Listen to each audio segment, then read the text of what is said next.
So I'm just keeping my ground, and really until someone convinces me, Kwacha will not devalue. Welcome back, guys. Please just subscribe, guys. Thank you so much for your comments and views and likes. Really tipozitane ababa kwambiri kwake nkhani kuzana ndi international politics osati local politics. Mukudziwa kai kuti paiti ndale tachilokolo tumene timapezeka muziko muno ititi tomangoti tivotera chakwera tivotera awawa ndale zimene zichazo palibe chimene chingathandize. Mulibe nzeru mbina muchiticho, nzeru mulibe mmoja au mutatana koma no ndale zenezene tizidziwa kuti zimene ziti kuseli kwa kuvota kucha international politics ndimene ifeyo kwambiri timakonda kuphunzitsana chifukwa ndimene ifeyo tingadziwe pa nthawi tikusankha president timadziwa zoti president uyu mfundo zakezi zitithandizira kuti dziko lathu litukuke. President uyu mfundo zakezi uyuyo timati the western puppet kapena kuti basi kachidole kamene kanthuka azungu ndithu azungu amango kasaseweretsa choncho tina kamba mbuyo nkhani khuzana ndi zambiri koma lero litiyeni tikambe nkhani khuzana ndi devaluation. Kodi kugwetsa ndalama iche kuigwetsa zimathandiza chani komanso amene amapanga benefit ndi ndani komanso chimachitika ndi chani pa nthawi imene drama yagwetsedwa kwacha ija yagwetsedwa amene amapanga benefit ndi ndani. Choyambira mudziwe kuti amene amapanga benefit ndi ma foreigners chifukwa choti iwoja misonkho imene amalipira pa nkhani imene pa nthawi imene akuchoka mdziko muno pa nthawi imene atenga katundu agula katundu munomu kuti makhala ochepa koma amene amakhala pa chipinjo ndi anu ake dzikolo chifukwa misonkhoyo imene anthu amati akagula katundu kunja ndikulosa mu dziko muja misonkho yake imakhala yokwera. That's why mukuona kuti munyengo yathu ino chilichonse chikukwera. 2 ngongole imene bank yaikulu pa dziko lonse lapansi imene amachita kuti IMF imene imapereka kwa maiko osauka kapena maiko amene akufunikira ngongole imene jayo imakhala ngati kuti ndi ukapoloso wapadera chifukwa chani chifukwa kuti ngongole ichi kuti ibwezedwe ndi kuti boma likuyenera kukweza misonkho ya nzika za mdzikomo kuti ngongole ija ilipiridwe komanso chisisi chinaso nchona kuti ngongole ija imabwera m'madollars. Ife amatipatsa madollars and madollars amene iwo acha amene amapanga print madollars. Ife sitimanga print madollars ife tili ndi makwacha koma iwo acha ngati amapanga print madollars ife tabwezera chani. So nzakuona kuti sometimes timangosinthana ndi ma natural resources zimene ife tili nazo zinzachilengedwe zimene chuma chathu chachilengedwe zimene Mulungu atipatsa maminerals chani mafuta magolide platinum zambiri zimene ife timakhala kuti tipange clear debts imene ijayo ngongole imene ijayo tikuona tingowapatsa tingowapatsa zinthu zimene zakhala tisinthitsane kumene kuli kutibera kwambiri komanso kumene kuli kutipondereza amalawi feka kapena kuti anthu ovutikabe. Choncho tiyeni timakamba nkhani khuza ndi devaluation ijayo. Devaluation ya bank imene ijayo tishinaona ndi yakuba komanso ndimene ikupanga kwambiri kuti amalawi azikhala moyo wake omwe uja chifukwa kuti ma conditions amene amapereka iwo ajawo kuti ndalama ija akupatse amakhala ma conditions ake kuti opweteka kwambiri igwesane kwa chanuyo mugwese kwa chanuyo mukagwesa kwa chanuyo ife ngongole imene iyi about their own destiny. What has happened is that in order for our donors to come back, we needed IMF to give us the letter of comfort. But who ultimately calls the shots, Madam President? Malawi, of course. Isn't it the IMF calling the shots? Isn't the country director saying, well, if you don't devalue your currency, you're not going to get the loans. If you don't make decisions about opening your markets, we're not going to give you the money. I want you to tell me how economies under the IMF program have operated and have worked with the IMF. Tell me how they have done that. In order for you to be back on track, don't you go on the conditions of the IMF? Haven't countries done that? If you could give yourself a grade for one. Tuwafati kambe nkhani ya akulu aja amene ali malemu Professor Bingu wa Mutharika mzimu wawo uuse mtendere amene ajawo ndi amene anali akatundu ndipo siwazapezekaso munthu ngati amene uchayo koma vuto ndino kuti ife anthufe ndi amene chifukwa cha umboli wathu sitimamvetsetsa. That's why timapeza kuona kuti munthu uchayo tikumumatcha tikumpanga zambirimbiri komano chimene chayo iye uchayo chinali chibalo chifukwa choti samagwirizana ndi azungu aja.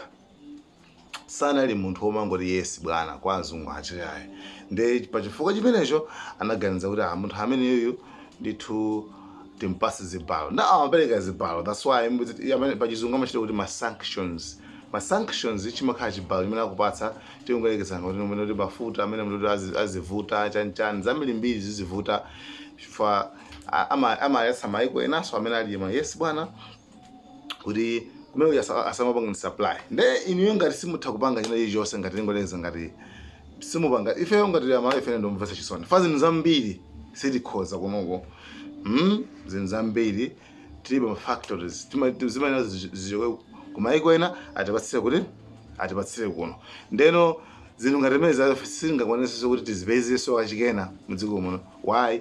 Chifukwa kuti azungu aja amauza aja kuti amene musagulitse chakuti amene musapatse chakuti amusapatse chakuti nde makhala kuti tikuvutika kwambiri chifukwa kuti sitinamvere mama acho koma president akangoyima nju ngati mene anayimira malemu Bingu wa Mutharika ndi kuti paya chapo chilichonse chinali perfect mote kungompatsa nkanthawi ndithu kusogolo kuno tinakasimba lokoma komano pakanda ili panopa still tili mu ukapolo umene wina aliyese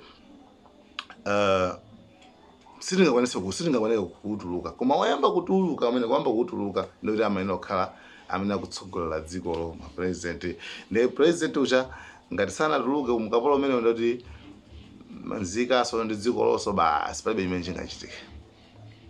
Maso nthawi ina akayamba kutuluka ndimene mavuto amabutani ambabwera necho chachikulu ndi anthu taphunzitse tadziwitse anthu kuti akuluakulu tofuna tituluke mulamuliro umene uwu koma tikumana ndi mavuto ABCD ndeno tipirire kuti mavuto amene wawa tikangoadutsa kwena kuti simba lokoma fa muzinthu zambiri amakubanani kuti makuti basi muone komano leroli akuluwa mwaonere ndi muone mmene iwo amayankhira kuti amati chani chifukwa amene wawo anali ngwazi amene wawo anali ngwazi ndipo amayauza kuti ine kwacha sindigwetsa kwacha iyi sindigwetsa omutata amatatani mundipange kumvisi ndipo amene wauza kuti who will benefit amene angapeze maphindu ndikagwetsa kwacha anga ndani amene angavutike ndani anachita kwauza chilungamo kuti amene angapanga ma benefit ndi azungu amene angavutike ndi anthu anga amdziko lino la Malawi. Choncho ulemu wapaderadera upite kwa akulu amenewa malemuwa mzimu wawo. Actually, I really decided to close my ears and not listen to the criticism because I knew we were right. If you look at the smallholder farmers here, using a hoe, I mean, a poor woman with a baby on her back, struggling the whole day, and she cannot afford to buy improved seeds. She cannot afford to buy fertilizers. In fact, she cannot even afford to buy small improved agricultural implements other than a hoe. And then you come and say, that woman does not need subsidy. Then you take the farmers in Europe and North America with modern tractors, computerized, with the music, some of them I understand even air conditioning. You say they need subsidy, and this woman doesn't. And I said, no, you're not serious.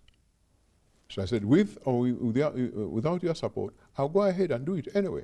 But I had, if you like, what might be an exit point. I said, look, if within 3 years I'm not able to feed my people with that subsidy program, then come and you can criticize me, we discuss. We were successful, and we're right.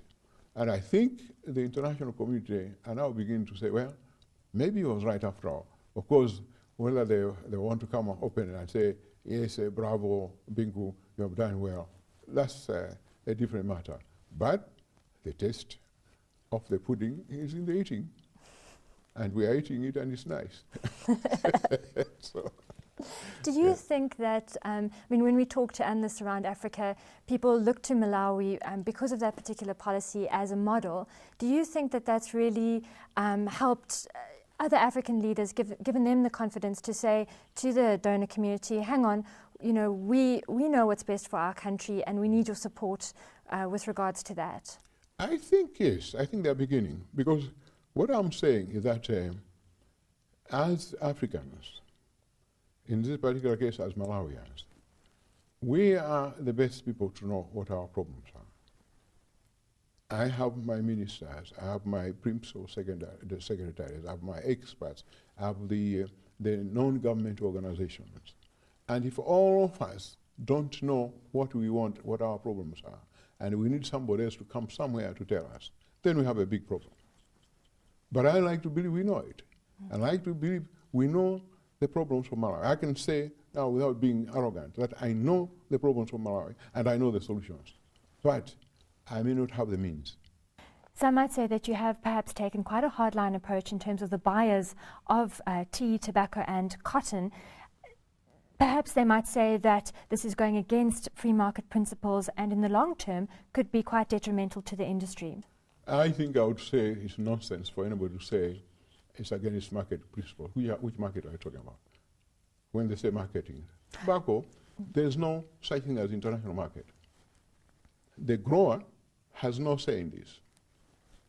The grower grows tobacco or cotton. And then you go to these middlemen companies who come and buy. And then they behave as if they are the final thing. They are the ones that go to sell to international companies at pre-fixed prices. So there's no such thing as an international market for tobacco or cotton. They're just cheating us. And they will come and say, we are working on market forces. I ask them, which forces? There are no market forces in tobacco. They buy very low price, they sell very high prices, they keep the profit to themselves. And I've been saying, no, I'm not saying I want to take all your profit, but raise the price of tobacco for my people.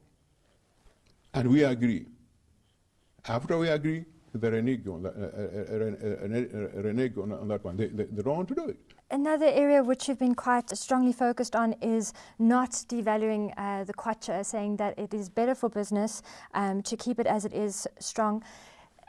Under the current sort of foreign currency shortages that Malawi is seeing at the moment, is this still your viewpoint? The shortage of foreign exchange is not because that the kwacha is not valued. In fact, people are saying overvalued. And I've asked economists to tell me what is the correct value, because then above that is overvalued, below that is devalued. What is the correct? They don't say. These are things we put in economic textbooks. They are saying if we devalue the kwacha, then we make our exports competitive. Which exports? Tobacco is never affected by the kwacha.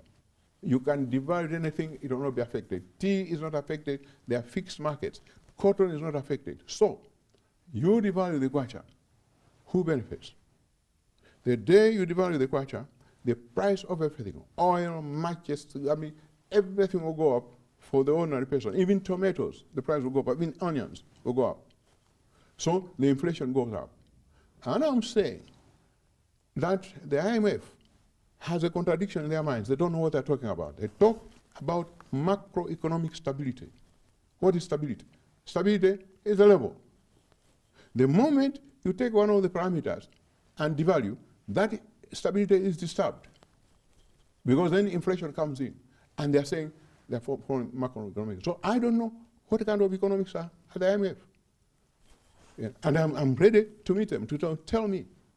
I want one person to tell me one good reason or one advantage that will accrue to Malawi for devaluation. Nobody is. So, oh, you see, I will make your exports competitive. Which exports? Perhaps 10 years from now, if you have a range of products that we are manufacturing that are going on the international market, perhaps then the case of devaluation will make sense. But at the same time, have you ever heard the Americans, the British, the Germans, the French, the Chinese, the Japanese devaluing? When did we hear them devaluing their currencies? Okay. But they're asking us to devalue. They themselves don't devalue. I don't know. So I'm just keeping my ground, and really until someone convinces me, Kwacha will not devalue.